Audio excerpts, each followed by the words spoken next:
ለመላው የጥቁር ሕዝብ የነጻነት ጮራ የነጻነት ብስራት ያበሰረች ታላቅ ሀገር በጅቡቲ በኤርትራና በሶማሊያ እየታመሰች እንዴት ነው ልትኖር የምትችለው? ጉሮራችን ላይ ገመድ እንደገባ ቁጠሩት። ትላንትና የሆነው ነገር እሱ ነው። አቴሪ ታይም ግብጾች ጠበቅ አድርገው ስበው አንቀው ሊገሉን የሚችሉበት እድል የፈጠረናል።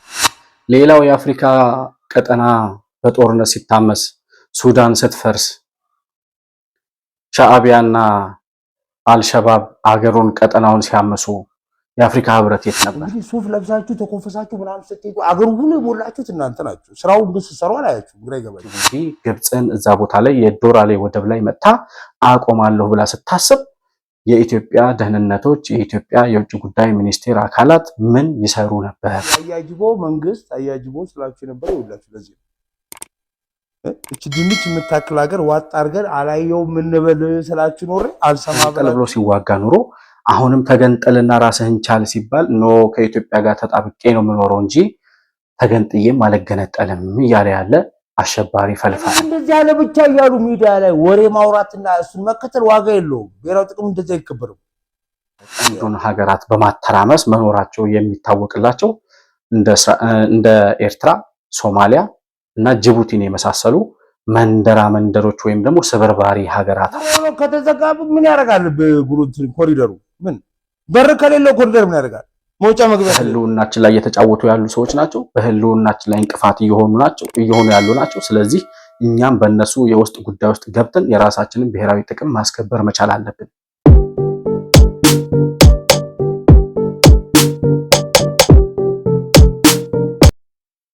ሰላም ለእናንተ ይሁን። የተከበራችሁ የመሆን መልቲሚዲያ ቤተሰቦች እንደምን አላችሁ? ብሩክ የሾርቅ አሰፋ ነኝ ከመሆን መልቲሚዲያ። የዛሬውን ዕለታዊ ፕሮግራማችንን ይዘን ቀርበናል። በዛሬው ፕሮግራማችን እስራኤል ለሶማሌላንድ የሰጠችውን እውቅና አስመልክቶ የእስራኤልን አካሄድ የተቃወሙ ሀገራትንና የኢትዮጵያን የባህር በር ጥያቄ ወይም ቀጣይ እጣ ፈንታው ምን ሊሆን ይችላል የሚለውን ጉዳይ የምንዳሰስበት ፕሮግራም ይዘን መተናል። መሆን መልቲሚዲያን ላይክ፣ ሰብስክራይብ እና ሼር እያደረጋችሁ እንዲሁም ሁለተኛው ቻናላችን የሆነውንም መረብ መልቲሚዲያንም ላይክ፣ ሰብስክራይብ እና ሼር በማድረግ ለሌሎች ተደራሽ እንዲሆን እያደረጋችሁ ከፕሮግራሙ ጋር አብራችሁ እንድትቆዩ በአክብሮት እጋብዛለሁ። መሆን መልቲሚዲያ ዘረኝነትንና ጥላቻን የሚጸየፍ በሐሳብ የበላይነት የሚያምን እውነትንና ኢትዮጵያዊነትን ለማጽናት የሚተጋ ሚዲያ ነው። መሆን መልቲሚዲያን በሱፐር ቻት እና በሱፐር ስቲከር እንዲሁም በገንዘብ መደገፍ የምትችሉ መሆኑን በአክብሮት እንገልጻለን። ይህን ሚዲያ መደገፍ እውነትንና ኢትዮጵያዊነትን ማጽናት መሆኑን አውቃችሁ ሼር፣ ላይክ፣ ሰብስክራይብ በማድረግ ለሌሎች ተደራሽ ማድረጋችሁን አትርሱ።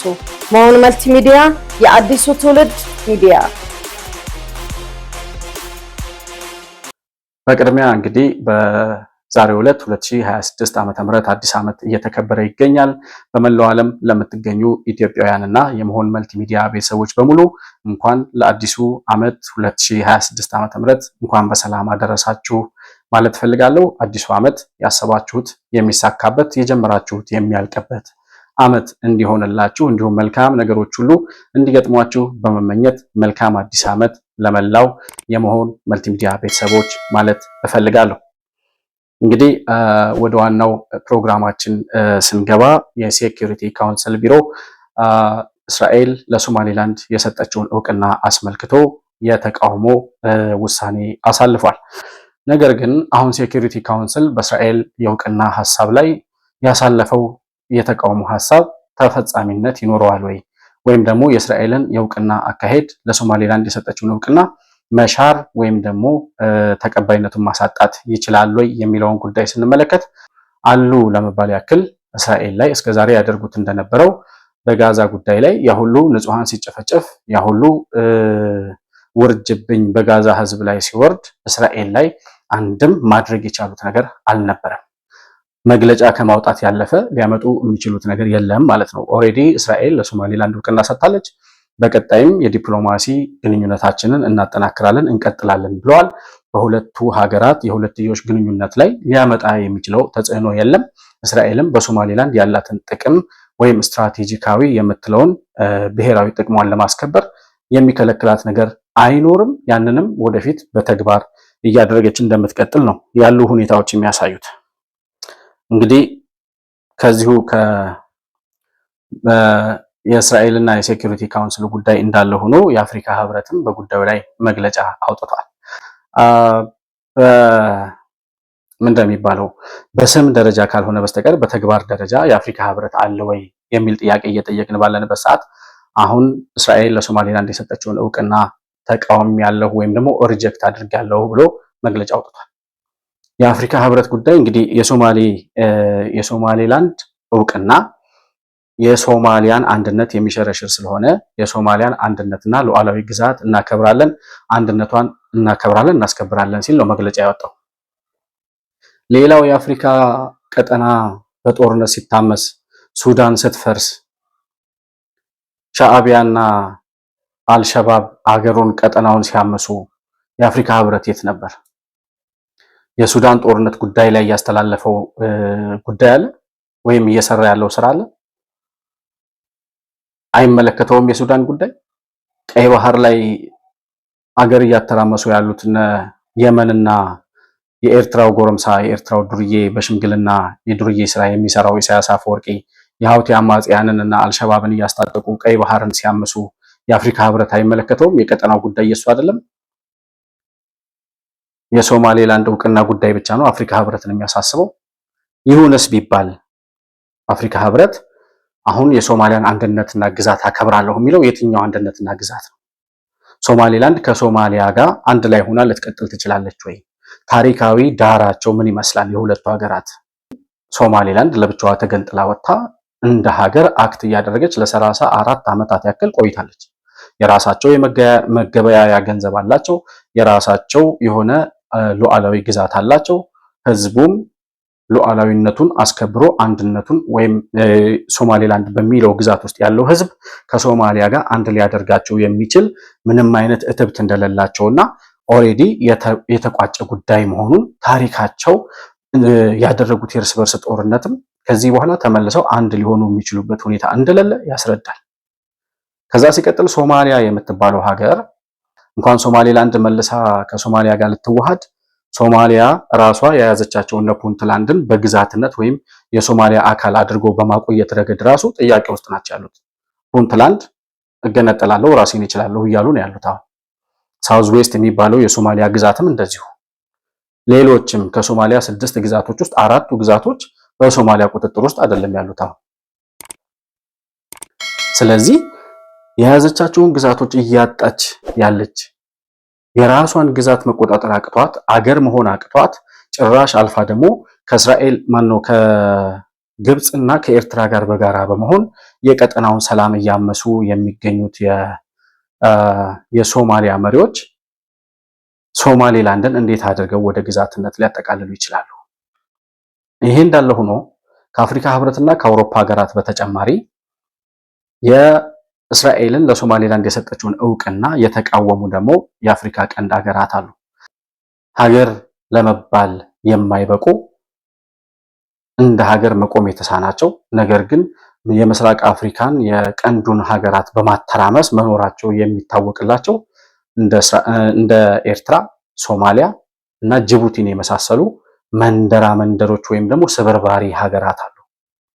እነዚህ ሀገራት ሶስቱም ሀገራት ለሶማሌላንድ የተሰጠውን እውቅና ተቃውሞ ቆመዋል። እሱ ብቻ አይደለም።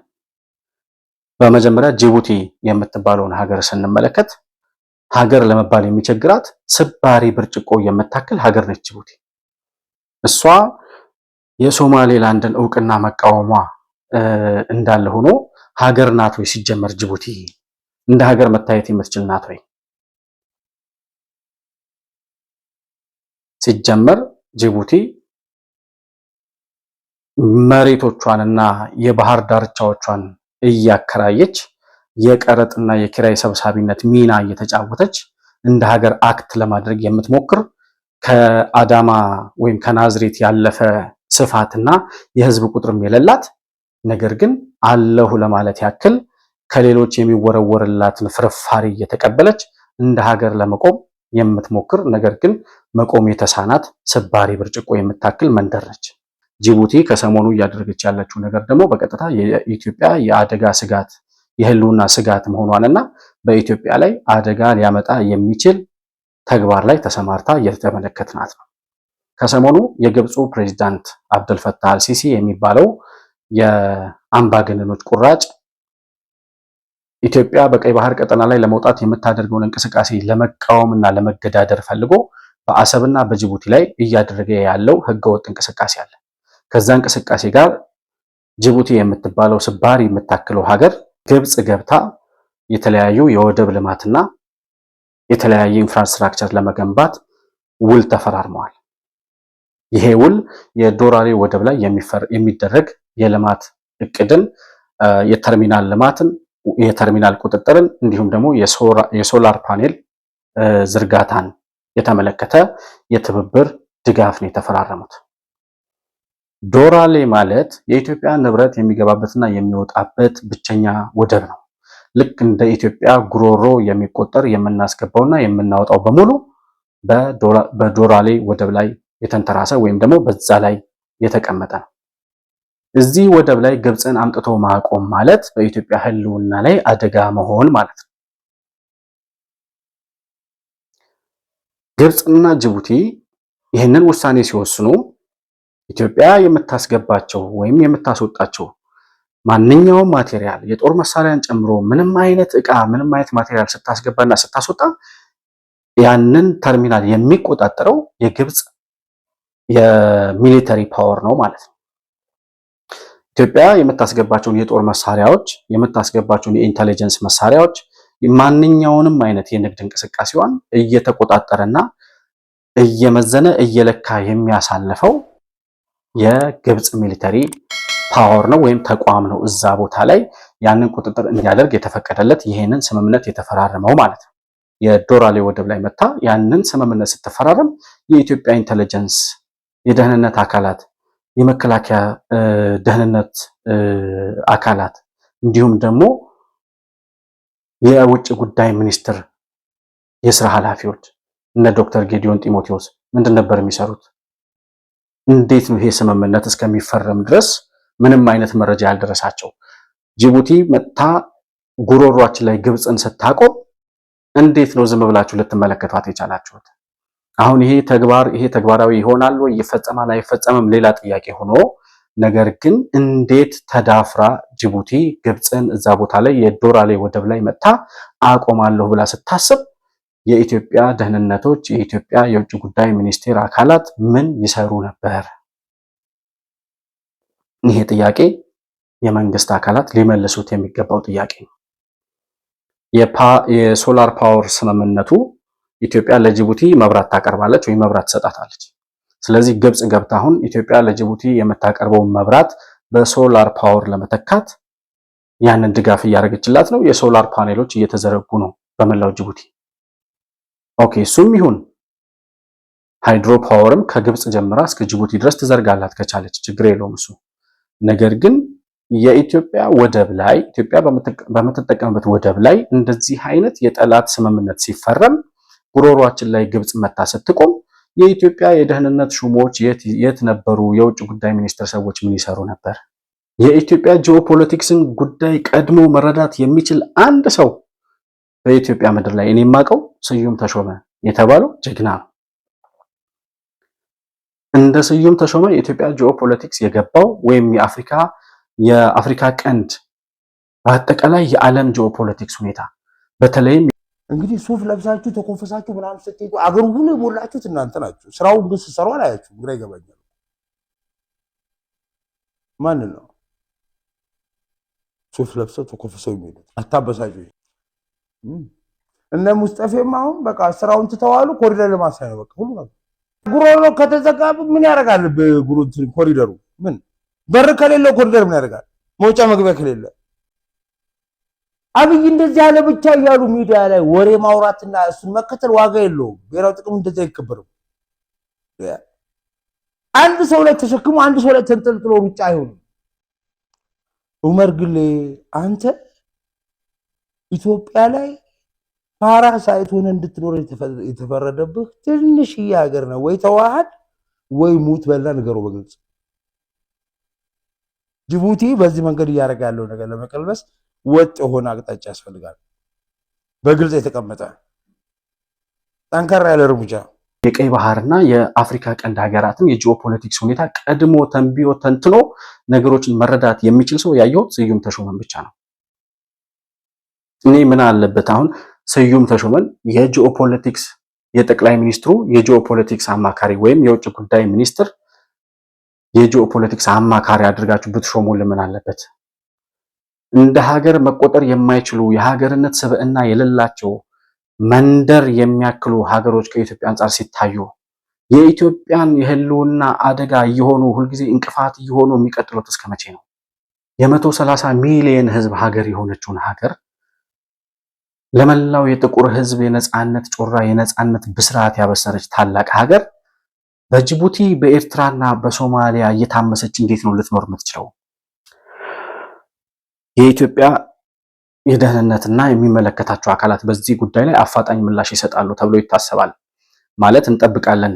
ቁርጠኛ የሆነ ውሳኔ ከኢትዮጵያ መንግስት ወይም ከውጭ ጉዳይ ሚኒስቴር ካልሆነም ከነ ሬድዋን ሁሴን ከደህንነት ቢሮ በኩል ማስጠንቀቂያም ያንን የተፈራረመችውን ስምምነት ሪጀክት የሚያደርግ ውሳኔ ወይም ማስጠንቀቂያ ሊሰጣት ይገባል ለጅቡቲ። ከዛ በተረፈ ግን በአጠቃላይ ጅቡቲ የምትባለው ሀገር የኢትዮጵያ የህልውና አደጋ የሆነች እንዳትኖር መደረግ ያለበት ነገር ምንድነው የሚለውን መጨረሻ ላይ የምንመለከተው ነው የሚሆነው። ሁለተኛዋ ሀገር ይህንን ለሶማሌላንድ የተሰጠውን እውቅና የተቃወመችውና የኢትዮጵያን የባህር በር ጥያቄ እየተገዳደረች ያለችው ኤርትራ የምትባለው የኢትዮጵያ ክፍለ ሀገር ነበረች፣ ወይም የኢትዮጵያ ክፍለ ሀገር የነበረችው ሀገር ነች። አንቺ ሀገር ስትሆኚ ኤርትራ ሀገር ስትሆን ሻዕቢያ ኤርትራን ሲገነጥል ዓለም ምን አለ? ማን ምን አለ? ያኔ ለነገሩ ያኔ ገንጣዩም አስገንጣዩም ገንጣዩ ኤርትራ አስመራ ተቀምጦ አስገንጣዩ ደግሞ 4 ኪሎ ተቀምጦ ነው ሀገር የገነጠላችሁት።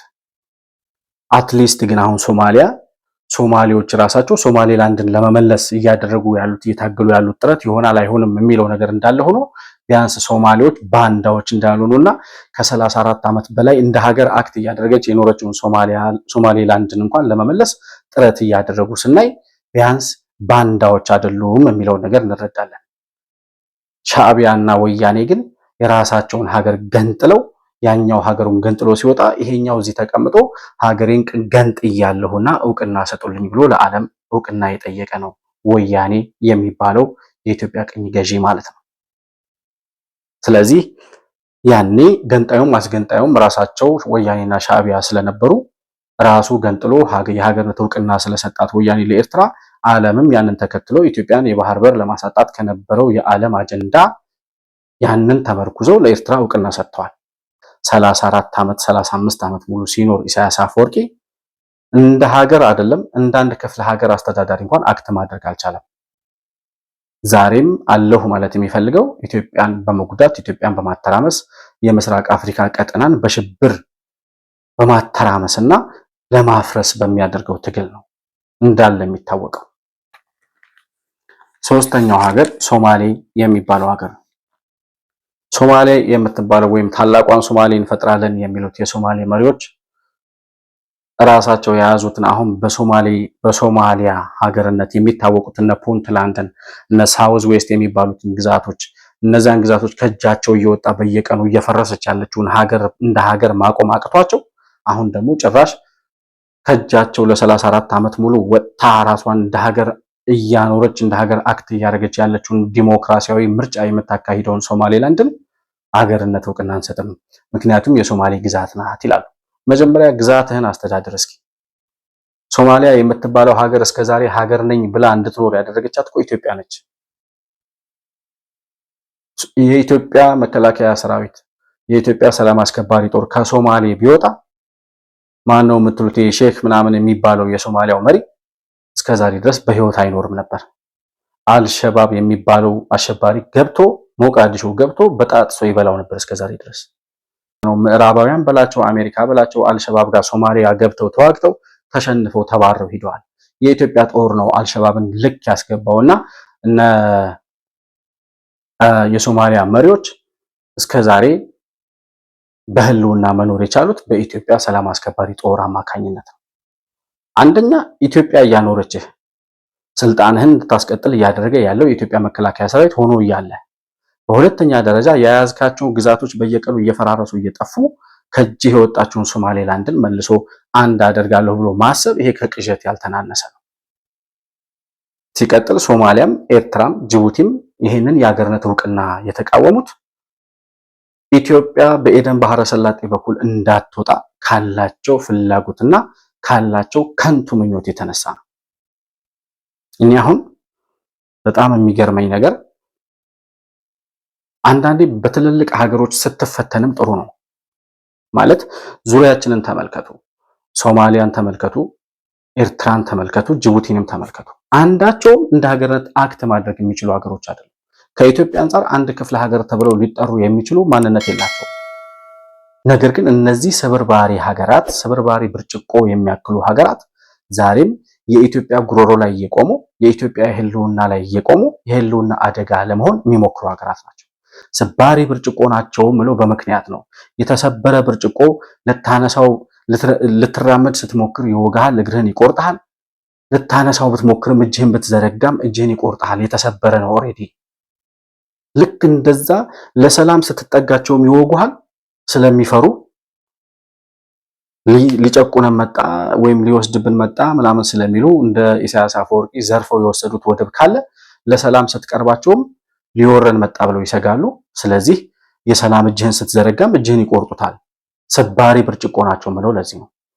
በሌላ አቅጣጫም በሌላ መንገድም ልራመድ ብለህ ስትሞክር ዙሪያህን የከበቡት የተሰባበሩ ብርጭቆ የሚያክሉ ሀገራት ናቸው። እግርህን እየወጉ እጅህን እየቆረጡ እንዳትራመድ እጅህን እንዳትዘረጋ ያደርገዋል። እነዚህ ስብርባሪ ብርጭቆች፣ ስባሪ ሀገራት የኢትዮጵያ ህልውና አደጋ ሆነው የሚኖሩት እስከ መቼ ድረስ ነው? በክፍለ ሀገሮች መንደር በሚያክሉ ሀገሮች የኢትዮጵያ የባህር መውጫ እንዳታገኝ ከቀይ ባህር 40 ኪሎ ሜትር ባልሞላ ርቀት ውስጥ ተቀምጣ ነገር ግን ወደ ቀይ ባህር እንዳትወጣ እየተከላከሉ ያሉት እነዚህ ስባሪ የሚያክሉ ብርጭቆ የሚያክሉ ሀገራት ናቸው። እነዚህን ስብርባሪ ሀገራት ደግሞ የምትጠቀምባቸው ግብጽ የምትባለው የኢትዮጵያ ታሪካዊ ጠላት የሆነችው ሀገር ነች። በምስራቅ አፍሪካ ቀጠና ውስጥ ትልቋ ሀገር ኢትዮጵያ ነች። በምስራቅ አፍሪካ ብቻ ሳይሆን በመላው አፍሪካ ለመላው አፍሪካውያን የነጻነት ቀንዲል መሆን የቻለች የነጻነት ጮራ መፈንጠቅ የቻለች ታላቅ ሀገር ነች ኢትዮጵያ።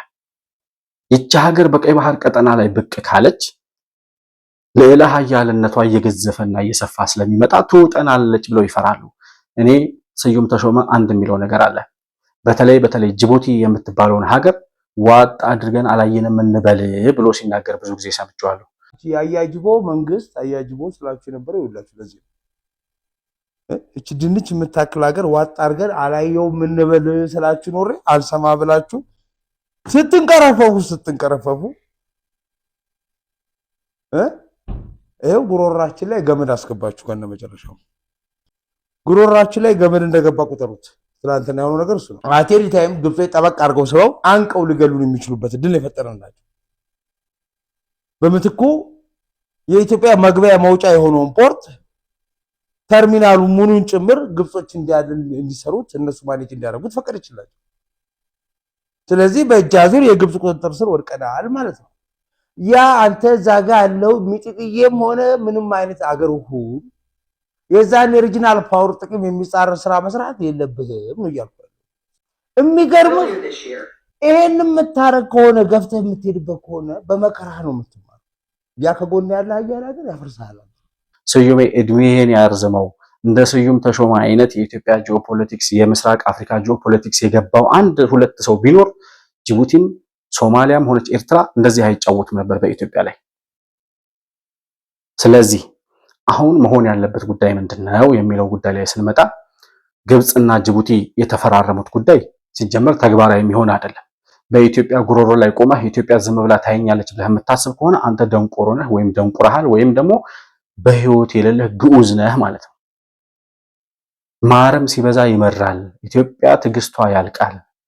እየታገስን ያለነው በሰላማዊ መንገድ የምንፈልገውን የቀይ ባህር አክሰስ እናገኛለን በዲፕሎማሲያዊ መንገድ በዓለም አቀፍ ህግ መሰረት ሲባል፣ ነገር ግን ያ ዓለም አቀፍ ህግ የማይገዛችሁ ከሆነና ጭራሽ አልፋችሁ መታችሁ ደግሞ ጭራሽ አንድ እየከፈልን የምንጠቀምበትም የዶራሌ ወደብ ላይ አምጥተህ ጠላትን የምታቆም ከሆነ አንተ ራስህ እንደ ሀገር መኖር አልፈለክም። ሲጀመር እንደ ሀገር አክት አታደርግም።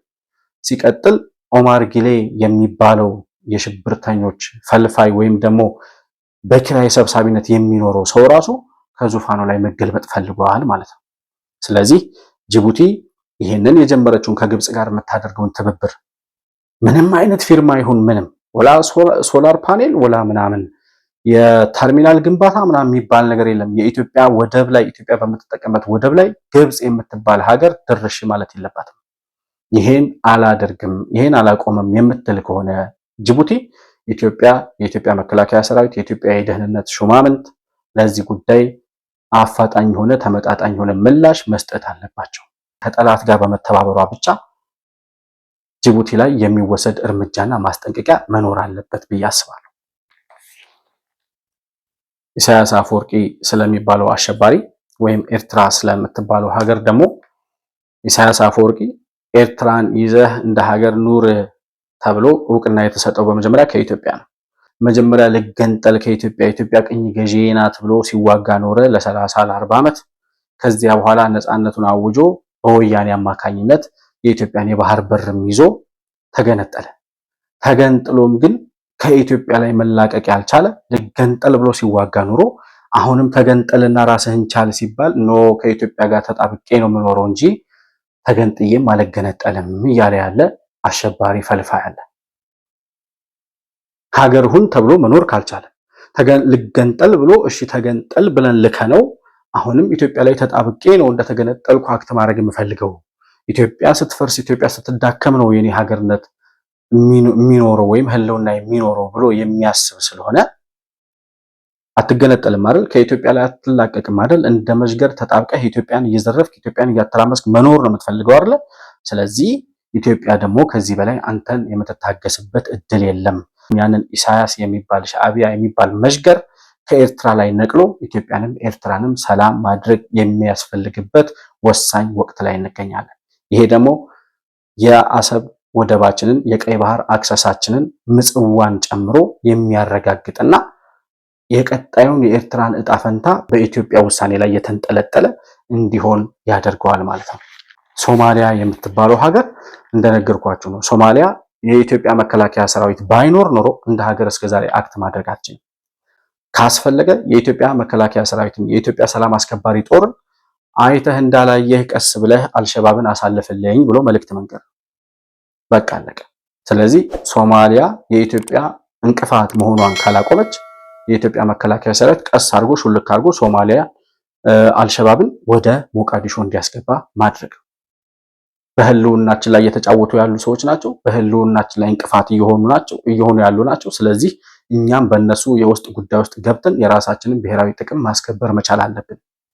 እኛ ሰላማቸውን እያስከበርንላቸው እኛ በዙፋን ላይ እንዲቆዩ አድርገናቸው እነሱ የኢትዮጵያን ሰላም እየነሱ የሚኖሩበት ጊዜ ማቆም መቻል አለበት ከዚህ በኋላ። ሁለተኛውን ጉዳይ ደግሞ አሁንም የራሱን ግዛት መቆጣጠር አቅቶት እነ ፑንትላንድ እነ ሳውዝ ዌስት የሚባሉ የሶማሊያ ግዛቶች እንገነጠላለን ያሉ ጥያቄ እያቀረቡ ነው። የኢትዮጵያ መከላከያ ሰራዊት እዛ ያለው ሰላም አስከባሪ ጦር ለነዚህ እንገነጠላለን ለሚሉት ለፑንትላንድ እና ለነ ሳውዝ ዌስት ለሚባሉት ግዛቶች ቀስ ብለህ ድጋፍ አድርግልኝ፣ ከዚያ በኋላ ሶማሌ የምትባለው ሀገር ለአራት ለአምስት ስትከፋፈል ከዚያ በኋላ ለሶማሌላንድ የሚሰጡትን የሚያደርጉትን ተቃውሞ ማቆም ይጀምራሉ። እኛን ሰላም ስትነሱ እኛ እንደ ሀገር እያየናችሁ እኛ መንደር ሁናችሁ ሳለ የመንደርነት ትርጓሜ የመንደርነት ማንነት ሳይኖራችሁ እንደ ክፍለ ሀገር መቆጠር የምትችሉበት ማንነት ሳይኖራችሁ እንደ ሀገር አክት አድርገን እንደ ሀገር አክት አድርጉ ብለን እየመከርናችሁ አልሰማም ስትሉ እኛም በእናንተ የውስጥ ጉዳይ ላይ ገብተን ማፍረስ እንደምንችል ማሳየት አለብን። ያ ካልሆነ ሻዕቢያ፣ የጅቡቲው ኦማር ጊሌ፣ የሶማሌው ስባሪ መንግስት በዙሪያችን እያሉ ኢትዮጵያ ሰላም ልታገኝ አትችልም። ያቺ ግብጽ የምትባል የኢትዮጵያ ታሪካዊ ጠላት ዛሬም በእነዚህ ስብርባሪ ሀገራቶች በኩል እያለፈች የኢትዮጵያ ጥቅም ላይ የኢትዮጵያ ህልውና ላይ አደጋ ከመሆን ወደኋላ አትልም። ስለዚህ ኢትዮጵያ እነዚህን ሶስት ስባሪ ብርጭቆ የሚያክሉ ሀገራት ወይም ሀገር መሆን ያቃታቸው ስብርባሪዎች ኢሳያስ አፈወርቂንም እስማኤል ኦማር ጊሌንም የሶማሌው ሐሰን ሼክ መሐመድ የሚባለውንም ሰውዬ በልካቸው በሚገባቸው ቋንቋ አናግሮ በራሳቸው የውስጥ ጉዳይ ገብተን እነሱንም ማፍረስና ማተራመስ እንደምንችል ማሳየት መቻል አለብን። በትናንሽ ሀገሮች ትልቅ የሆነችው ሀገር ስትበጠበጥ ከዚህ በላይ መቆየት የለባትም። በልካቸው ማናገር፣ በልካቸው እርምጃ መውሰድ፣ በልካቸው በሚፈልጉት ቋንቋ ማናገርና የራሳችንን ብሔራዊ ጥቅም ማስከበር ያስፈልጋል።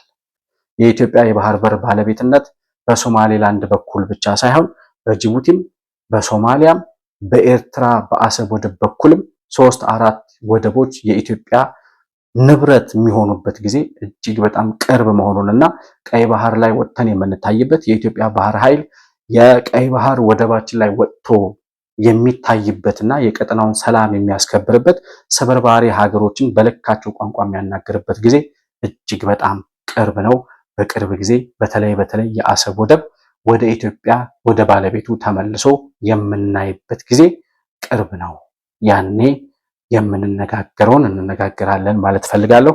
በአጠቃላይ እነዚህን 3 ሰበርባሪ ሀገራትና የሶማሌላንድን የሀገርነት እውቅና የዳሰስንበት ፕሮግራማችን ይህንን ይመስላል። መሆን መልቲሚዲያን ላይክ፣ ሰብስክራይብ እና ሼር በማድረግ እንዲሁም ሁለተኛ ቻናላችን የሆነውን መረብ መልቲሚዲያንም እንዲሁ ላይክ፣ ሰብስክራይብ እና ሼር እያደረጋችሁ ለሌሎች ተደራሽ እንዲሆኑ ማድረጋችሁና ቤተሰብ መሆናችሁን አትርሱ። በሱፐር ቻት እና በሱፐር ስቲከር እንዲሁም ከታች በምናስቀምጠው የንግድ ባንክ አካውንት ድጋፍ ልታደርጉልን እንደምትችሉ ለማስታወስ እወዳለሁ። ከፕሮግራሙ ጋር አብራችሁ ስለነበራችሁ እጅግ በጣም አድርጌ አመሰግናለሁ። በሌላ ፕሮግራም እስከምንገናኝ ድረስ ሰላም በያላችሁበት ለእናንተ ይሁን። መሆን መልቲሚዲያ ዘረኝነትንና ጥላቻን የሚጸየፍ በሐሳብ የበላይነት የሚያምን እውነትንና ኢትዮጵያዊነትን ለማጽናት የሚተጋ ሚዲያ ነው። መሆን መልቲሚዲያን በሱፐር ቻት እና በሱፐር ስቲከር እንዲሁም በገንዘብ መደገፍ የምትችሉ መሆኑን በአክብሮት እንገልጻለን። ይህን ሚዲያ መደገፍ እውነትንና ኢትዮጵያዊነትን ማጽናት መሆኑን አውቃችሁ ሼር፣ ላይክ፣ ሰብስክራይብ በማድረግ ለሌሎች ተደራሽ ማድረጋችሁን አትርሱ። መሆን መልቲሚዲያ የአዲሱ ትውልድ ሚዲያ